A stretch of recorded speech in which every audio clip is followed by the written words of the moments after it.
In 455 of the First Age, High King Fingolfin, believing that all hope was lost following the Battle of Sudden Flame, rode to the gates of Angband and challenged the Dark Lord Morgoth to single combat.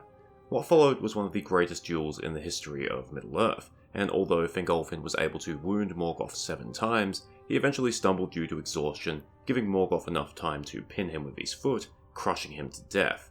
But that raises the question, was this truly a fruitless attempt, or could Fingolfin actually have killed Morgoth? In this video, we answer the question, can you kill one of the Valar? If you've watched my channel enough, or are fairly familiar with the source material, you might know of the concept of a body and a spirit, or a Hroa and a Fëa, on other beings such as elves, men, dwarves, and presumably orcs and some animals, all had a body and a spirit. Being alive was where they were as one, being dead was when they were separated. The body could obviously be destroyed, damaged to the point of where it could no longer hold a spirit, and although the spirit could never be destroyed, it was the loss of the body that constituted death. But the Ainur, Valar, and Maiar played by a different set of rules. They were entirely spiritual beings, Eolar, and that meant they could live without a physical form and even interact with the world to some extent. Some spirits never took a physical form, and at least one of the Valar, Ulmo, rarely took a physical form because it could be considered terrifying to behold.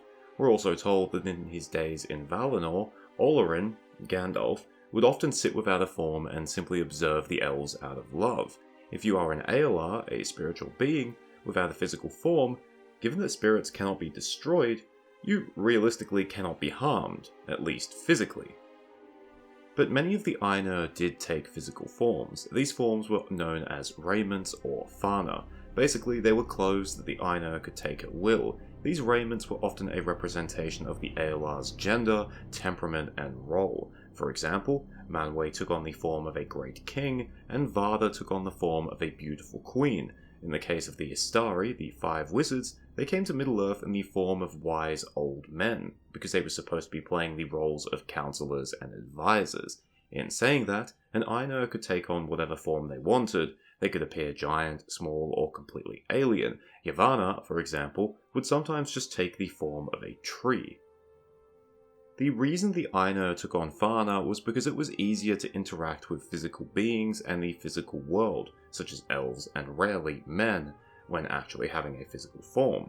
They didn't have to. For example, Ulmo interacted with both Finrod and Turgon through dreams, but dreams can be interpreted wrong and aren't exactly clear messages, so when Ulmo decided that he wanted to use Tuor as his messenger to Gondolin, he appeared in person as a giant Poseidon-type figure.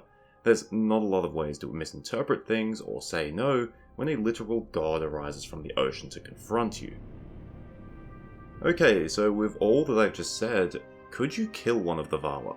In normal circumstances, no. When Ar-Pharazôn and his army landed in Valinor, provided Iluvatar didn't intervene, they would have eventually had to have confronted the Valar, and they would have found it quite difficult on the account that the Valar could change forms whenever they want, and at worst case, they could simply ditch the physical form and exist as an untouchable spirit. The only way the Númenóreans could have done anything to the Valar is if they forced them to remain in a physical form through threats or some necessity, but even then, if one of the Valar was captured, they realistically could have just shed their form and flown off. So does that mean Fingolfin's battle against Morgoth was hopeless? Despite everything I just said, no. Even though Morgoth was no longer considered one of the Valar, he was the same class of being, and at the time he fought Fingolfin, he was actually very killable. So what was the difference? Well, Morgoth squandered his power into the physical world. This was known as Morgoth's Taint, and it was responsible for the decay that gradually caused magic to fade from Middle-earth. In order to do this more efficiently, Morgoth made himself permanently incarnate. Basically, he made himself permanently physical. Later on, beings such as Sauron and the Istari would do the exact same thing. This resulted in dire consequences for Morgoth. Although he amassed great armies full of his servants, he did so at the expense of his own physical power. Once capable of appearing the size of a mountain, Morgoth was reduced to appearing the size of a being that, while much larger than a man, was no longer giant in stature. He would eventually become completely trapped in this form, and during the Battle of the Powers, Manwë was actually shocked to see how far Morgoth had fallen physically. Remember, he had once been able to take on all of the Valar at once. Because he could no longer change form or even drop his physical form, Morgoth was able to be chained and imprisoned. Fast forward to Morgoth fleeing from Valinor with Ungoliant. When Ungoliant attacked Morgoth after Morgoth went back on their deal, Morgoth was in real physical danger. There was a chance that the Dark Lord would be eaten by a giant spider, and given he was now incarnate, he could now be physically killed. And a physical death might rob him of so much power that he might not be able to take a form ever again, or at least for a long while. Morgoth faced that same fear when Fingolfin challenged him to single combat. If he had it his way, he wouldn't have accepted it, but he couldn't because his captains were watching. Luckily for Morgoth, he still had enough power to overcome the High King, but not without cost. He received 7 wounds during the fight, a final stab to his foot as Fingolfin died, and a scar across his face from the claws of Thorondor, Lord of the Eagles. None of his wounds healed, and Morgoth would walk with a permanent limp.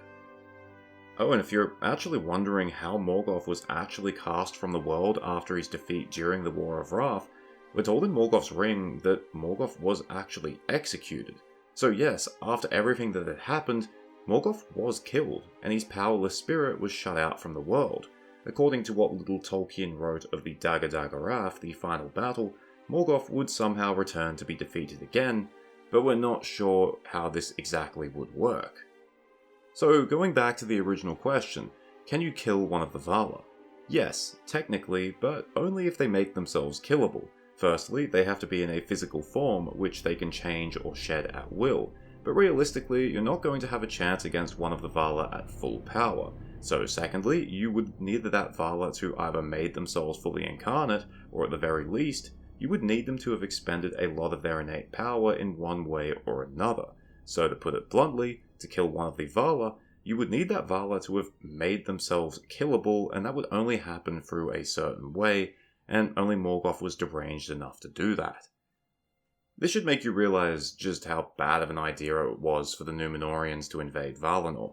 Sure, the Valar had self-imposed rules not to directly harm the children of Ilúvatar, but if they wanted to, well, Manwë had a lightning sword, Torghast was a giant wrestler, Aule had a giant hammer, and Orome was unmatched with spear and bow. I'm going to hazard a guess and say that the Númenóreans, even if they dealt with all of the really powerful elves, might have had some trouble with a bunch of nigh unkillable gods. Thank you for watching, I hope you enjoyed it or at least found it interesting. If you want more information about spirits and bodies, and in particular how Morgoth screwed himself over, then you can find all of that in Morgoth's Ring, the 10th volume of the history of Middle-earth. I would say that volumes 10, 11, and 12 are very much worth reading because they have a whole bunch of information that is unique and still compatible with everything else in Tolkien's Legendarium. Cheers, farewell, and remember, you miss 100% of the shots you don't take, so go and try and kill that Valar.